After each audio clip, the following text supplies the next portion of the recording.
I looked at it, a check for $200,000. I wanted to curse and tear it to pieces, but I stopped. To stop his plans, it was better to avoid a direct fight. I thought about putting it in my pocket, then realized I was Kin Zhengqi. Kin would never take money like this. I could not damage his honor for my own benefit. The thoughts came very fast. With a cold laugh, I tore the check in half, then into 4 pieces. Where is Old Man Bai? If I don't see him, I am leaving. Bai Qiwei laughed, very angry. If Old Man Bai had not known I was coming, I bet he would have shot me right there. Fine, he smiled in a mean way. Let's see how tough you stay. One thing was clear, the 3 whip dwarves followed him because of money. He had paid them, and probably others too. After losing their territory, most leaders of the 7 gangs and 18 societies were poor except the rich ones. Money was a very strong attraction, even getting the Green Gang's treasurer years ago. Bai Qiwei must have bought a lot of loyalty already. Fighting him was an unfair fight against me. I said back, we will see who is tougher. He turned away, calling 2 men over. Brother Kin, come with us. From Bai Su's words, I knew Old Man Bai was waiting to meet the old gang leaders. Until I saw him, Bai Qiwei's hatred would not affect me. I followed the men confidently through a door, down a long tunnel, and came out onto a rocky beach. Waves hit against sharp stones. The place was empty. My stomach felt bad. What is this about? Relax, Brother Kin, they said. A boat from here takes you to the meeting. I looked at them, both looked smart and capable. I acted relaxed. Which gang are you boys from? Sorry, my eyes are not as good as they used to be. We are unimportant. Not worth mentioning, they replied. One took out a strong flashlight, signaling with fast flashes. The other looked back, making sure no one was near, then whispered, Brother Kin, you were in real danger back there. I pretended not to know. Danger? What danger? He spoke quietly. These past years, Old Man Bai has given things to his son. You can guess how that has gone. The other, flashing the light, whispered, Be quiet. If someone hears, we are finished. Brother Kin, I will not lie. People who flatter and plan have become important. Honest people like us? Useless. Meanwhile, drug lords. He stopped, realizing he had said too much. The words drug lords surprised me. Before I could ask, a motor made a loud sound and a small speedboat came.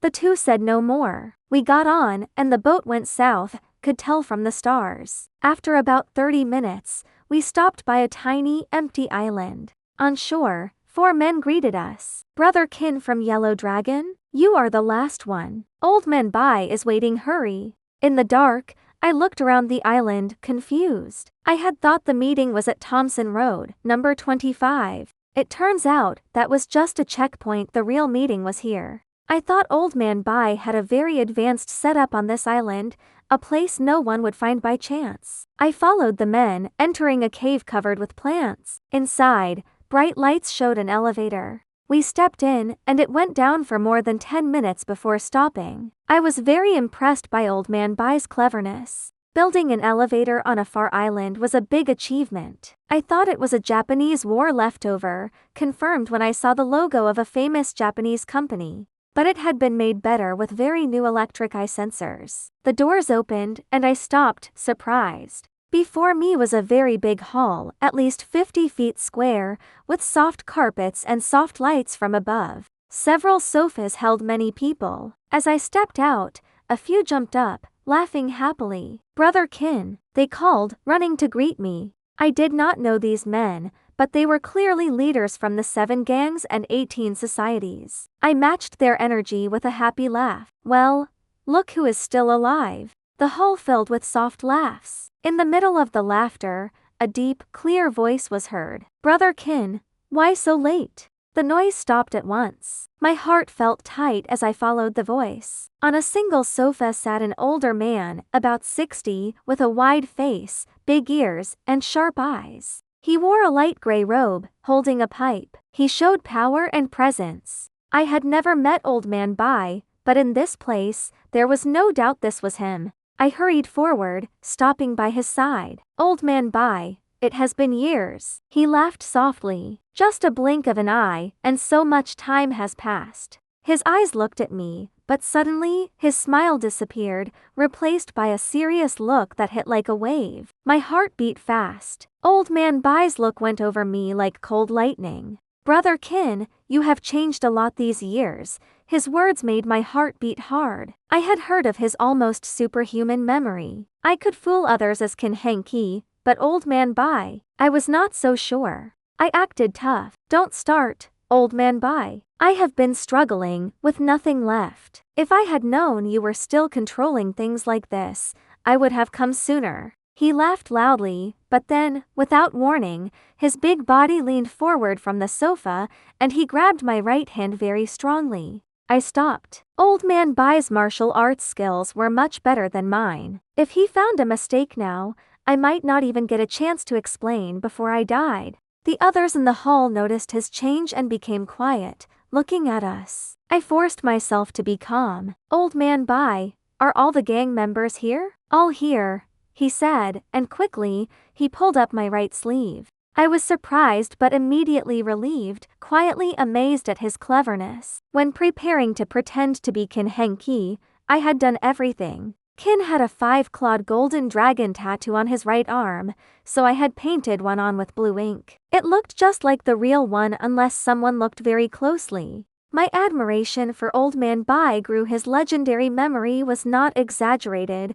Kin Hengqi was not a big person, yet years later, Bai not only felt something wrong about me but remembered the dragon tattoo on Kin's arm. He looked at the blue dragon, paused, then let go, laughing. "Brother, your face has changed, but that dragon is still as strong as ever." I laughed back, hiding my relief. "Your memory is amazing, Old Man Bai." I had passed the test, but my back was covered in cold sweat, feeling like lizards crawling on my skin. He waved a hand. "Sit down," I asked strongly.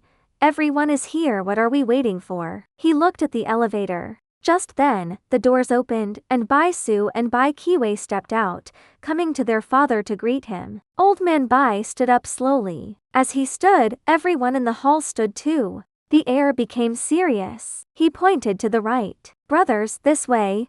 We moved through a large door into another hall, about 20 feet square. A very big redwood round table was in the middle, with 25 redwood chairs around it. On the wall facing the door hung a huge painting of a ceremony where people became brothers, with a poem, "Sun and moon united in heart above, heaven and earth bound by virtue below." Thick incense sticks burned in front of it, their smoke making the mood more serious. Someone gasped, "Old Man Bai, this is the same table and chairs from that time." "Exactly," Bai said. "I knew one day the brothers of the 7 gangs and 18 societies would need them again. Take your old seats, no need for special rules." Everyone nodded together and moved to sit, taking their old places. With a cold laugh, I tore the check in half, then into 4 pieces. After losing their territory, most leaders of the 7 gangs and 18 societies were poor except the rich ones. I followed the men confidently through a door, down a long tunnel, and came out onto a rocky beach.